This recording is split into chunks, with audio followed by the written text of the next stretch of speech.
ടൗണിലെ ഹോട്ടലിലെ അടുക്കളയിൽ തീപിടിച്ചത് പരിഭ്രാന്തി പരത്തി. എടവണ്ണപ്പാറ ടൗണിലെ മമത ഹോട്ടലിലാണ് ഇന്നുച്ചയ്ക്ക് 1 മണിയോടെ തീപിടിച്ചത്.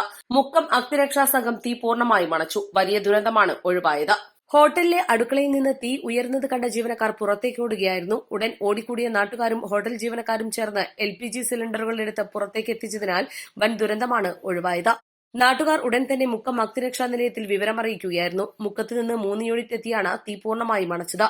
അടുക്കളയിൽ പാചകം ചെയ്തുകൊണ്ടിരിക്കുന്നതിനിടയിൽ തീ പടർന്നു പിടിക്കുകയായിരുന്നു. തൊട്ടടുത്തുണ്ടായിരുന്ന ഓയിലിന് തീ പിടിച്ചതോടെ വ്യാപിക്കുകയായിരുന്നു. അഗ്നിരക്ഷാ സേനയുടെയും നാട്ടുകാരുടെയും സംയോജിത ഇടപെടൽ മൂലം പെട്ടെന്ന് നിയന്ത്രണ വിധേയമാക്കാനായതിനാൽ തീ സമീപ കെട്ടിടങ്ങളിലേക്ക് വ്യാപിക്കുന്നത് തടയാനായി. കാര്യമായ നാശനഷ്ടങ്ങളില്ല. തീപിടുത്തം മൂലം എടവണ്ണപ്പാറ വാഴക്കാട് റോഡിൽ അല്പനേരം ഗതാഗതം തടസ്സപ്പെട്ടു. തീ അണയ്ക്കുന്നതിനിടെ TDRF ചീഫ് കോർഡിനേറ്റർ ഉമറലി ശിഹാബിന് പരിക്കേറ്റു. Station officer M. അബ്ദുൽ ഗഫൂറിന്റെ നേതൃത്വത്തിൽ സീനിയർ ഓഫീസർമാരായ C. Manoj, N. Rajesh, PT. Aneesh, PT. Sreejesh, K. Shaneeb, AS. Pradeep, C. Vinod, VM. Mithun, Anu Mathew, MK. Ajin, P. Jithin, KS. Vijayakumar, CF. Joshy, Chacko Joseph, PK. Rajan, P. Fijeesh എന്നിവർ ചേർന്നാണ് തീയണച്ചത്.